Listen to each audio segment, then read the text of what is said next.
Well, this wasn't the video I'd intended to make.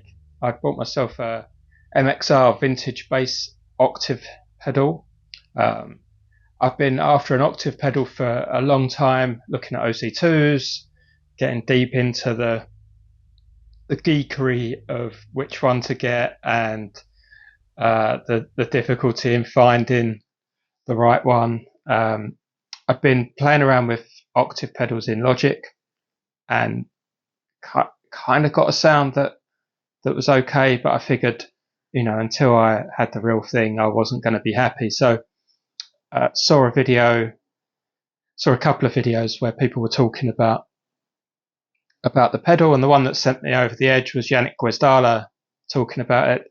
That his OC2 that he used for all of his stuff that he used OC2s on was actually cloned to make this pedal. So I was super excited. It turned up.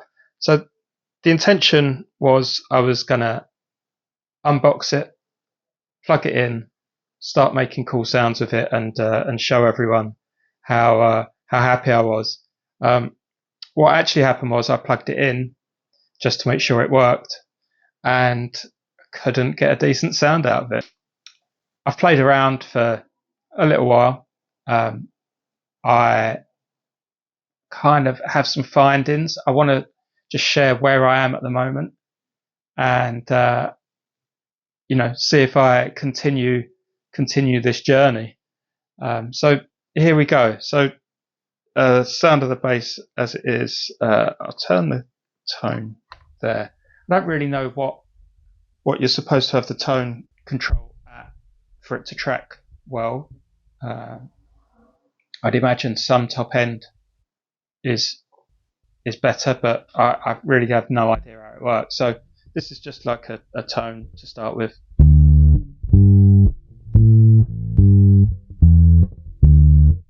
Fairly standard. Janek said that he uses the octave one all the way up and the dry signal all the way off. So I'll give that a go, and this is what that sounds like. It might be a bit hot. And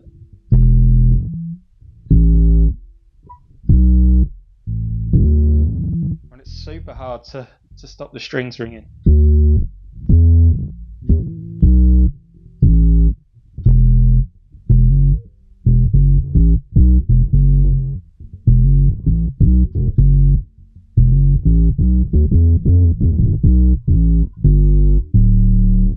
It just sounds a bit weird. What I did notice was if I turn off the amp sim in Logic that I'm using, which is I just used a hi-fi DI patch and tweak it a little bit, that actually takes out quite a lot of the low end and helps a lot.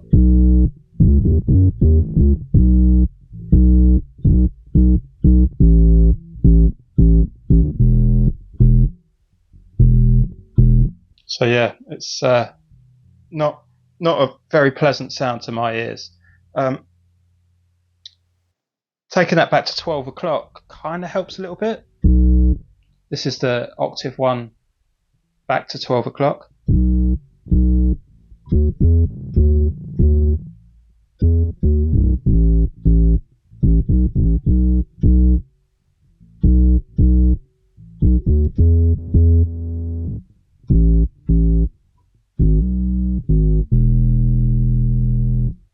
You see how difficult it is to, you can see why people have those fret wrap things on. I'll add a little bit of a beat in and just give it a go like that.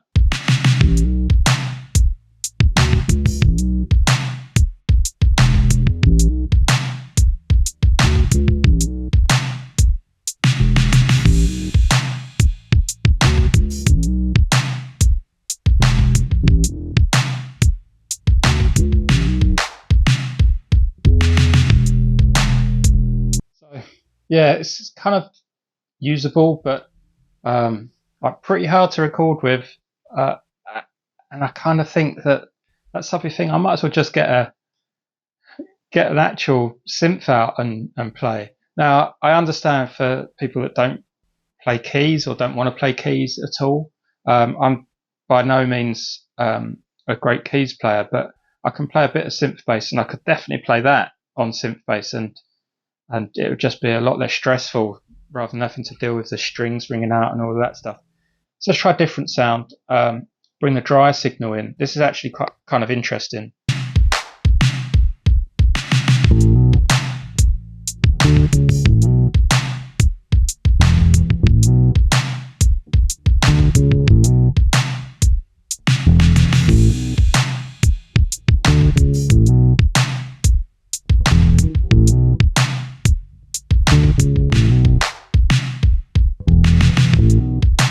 Could you just play an octave lower?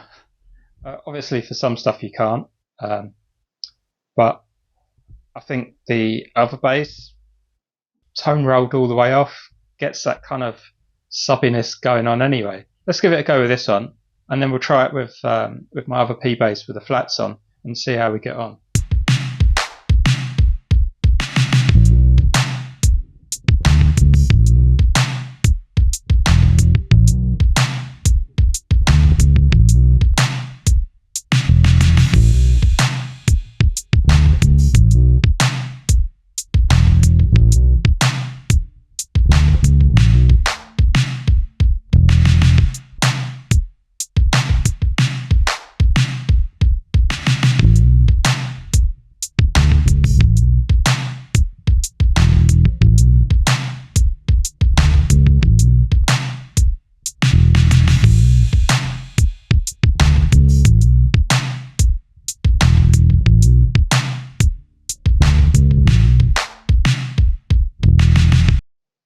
So there you go. The jury is still well out. I've messed around with it, like I say, for maybe an hour. I'll continue to mess about with it. I'm going to go and watch some videos, and if any of you guys have got any information on how to make an octave pedal work, how to get the best out of it, how to get that kind of subby sound, or something like equally useful, let me know in the comments, and I'll greatly receive any information that's forthcoming. Thanks a lot.